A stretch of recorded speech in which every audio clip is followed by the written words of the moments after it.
Everybody, Earl at thelogbook.com back for more Voyages of Shelf Discovery. This one is probably going to go to a place that you're not expecting because you're probably going to learn about I don't know if you want to call it a fandom of mine that isn't something I talk about every day, so it's not necessarily reflected back here on the wall anywhere, not yet. But I found something that could change that. And I don't actually necessarily know that it's going to wind up back here on the wall somewhere, but it's something that the moment I saw this was a thing that existed and had existed for a while and so could now be gotten a little less expensively than it was available for when it was introduced. It was like, okay, okay, yeah, I'd like one of those. So, we will first let me introduce this just a little bit. I am a big fan of the American jazz composer and electronic musician Raymond Scott. Now, most people know Raymond Scott through some of his compositions like Powerhouse that were used relentlessly by Carl Stalling and Milt Franklin and others when they were doing these kind of mashup scores for the original Looney Tunes and Merry Melodies cartoons. Trust me, you've heard Powerhouse even if you don't necessarily, associate the name with a specific piece of music. You have heard it. You have probably seen Wile E. Coyote blow himself up to that piece of music at least 7 times if you are of a certain age. And in the 90s, Raymond Scott kind of came back into his own as being recognized as a musical genius that a lot of people had never heard of. I'm a big fan of his jazz pieces, but I am fascinated beyond belief by what he accomplished from the 50s through to the end of his life with electronic music. Raymond Scott was kind of like a one-man equivalent of the BBC Radiophonic Workshop, except he was on this side of the Atlantic, and he was inventing his own instruments, because what he had in mind, there was nothing off the shelf that you could get that would do what he needed it to do. And so there was a period of time, especially in the 50s and 60s, where electronic music started to be a mainstay of television and radio commercials. And Raymond Scott's music had everything to do with that. There were a lot of imitators that came in after him and tried to, kind of get a bit of that glory for themselves. But he was a singular phenomenon.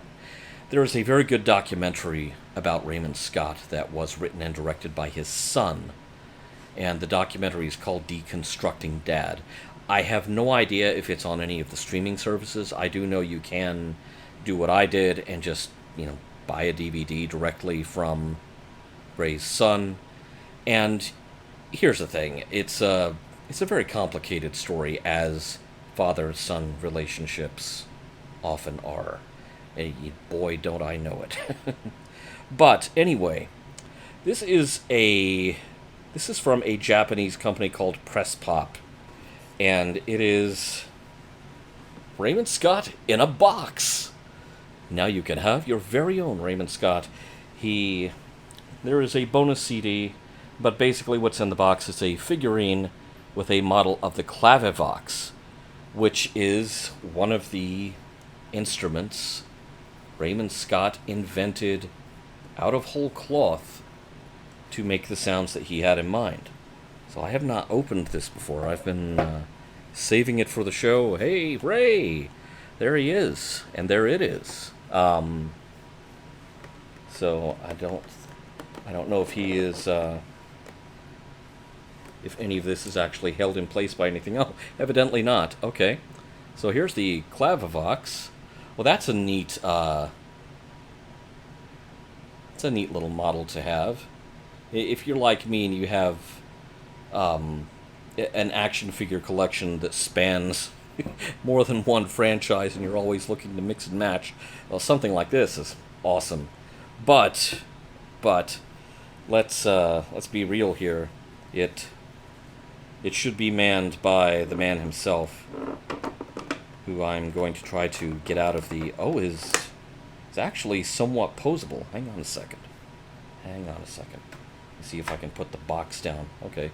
So his arms do actually move a little bit.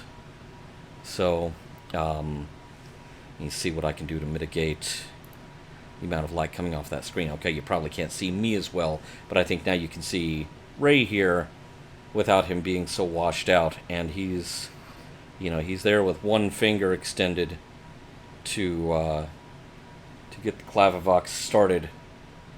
The Clavivox was one of a number of instruments that really presaged the MIDI sequencer. Now, Ray was doing all this long before MIDI as a standard existed. Trying to see what this says. Okay. So I believe this was sold on the occasion of Ray's the 100th anniversary of his birth. So his arms move, the legs don't move. I mean, it's just 2 points of articulation away. Oh wait, his head moves. Okay, I just found that out. And it moves without coming off. That's always good to discover. If it comes off when you move it, then you've just broken whatever you just took out of the box. So,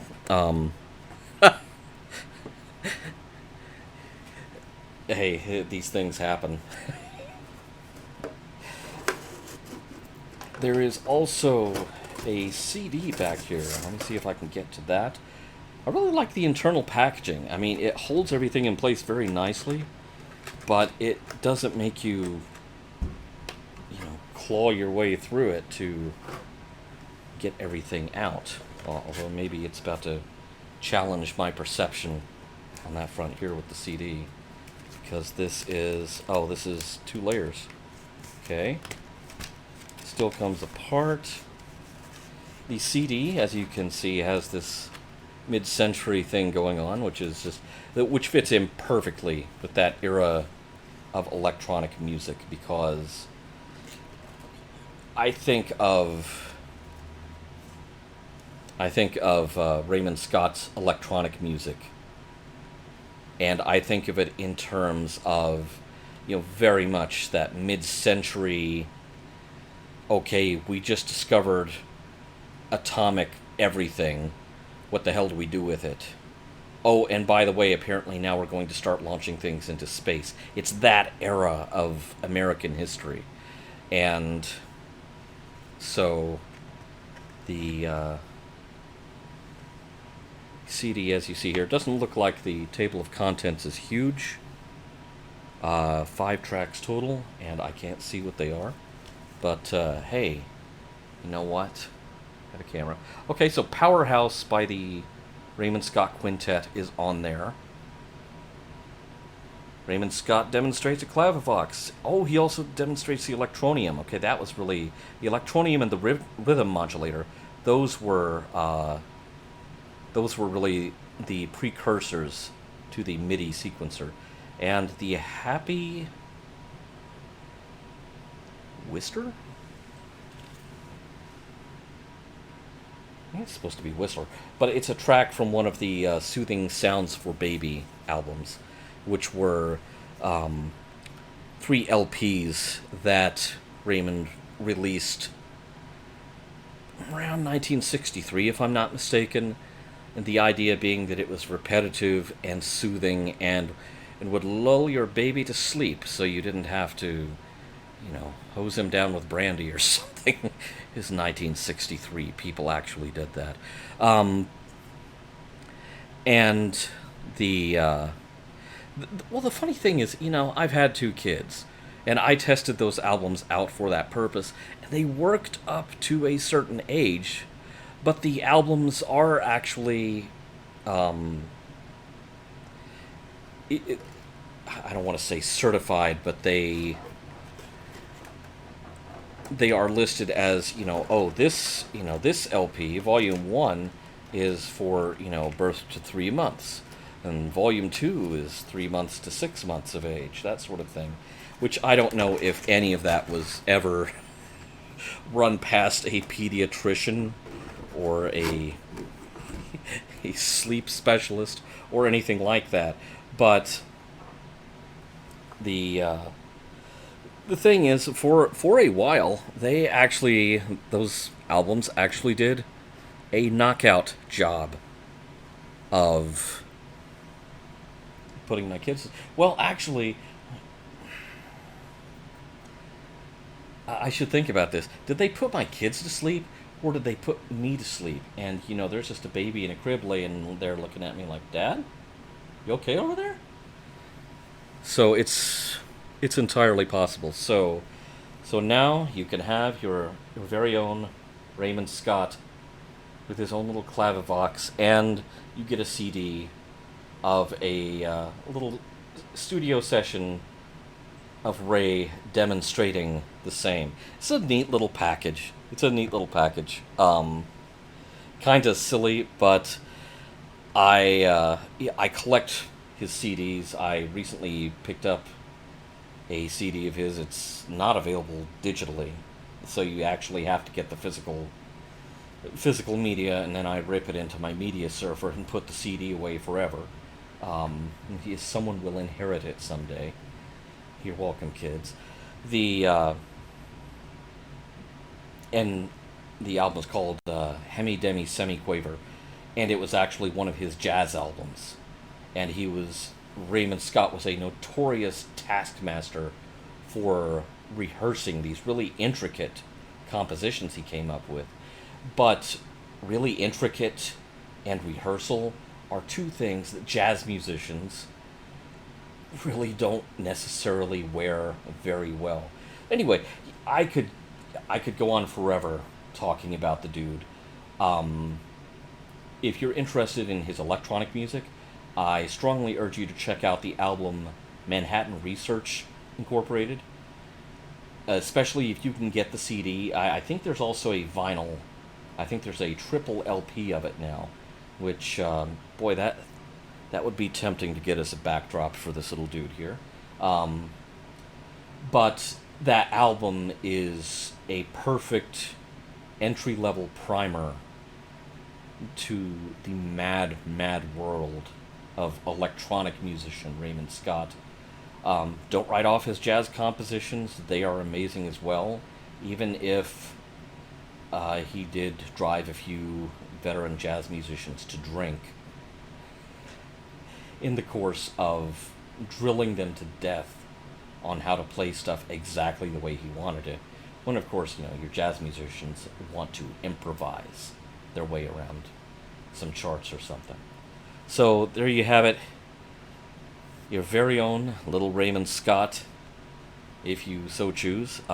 He's on Amazon. I'll post a link to it in the show notes and in the logbook.com store. Thanks for watching.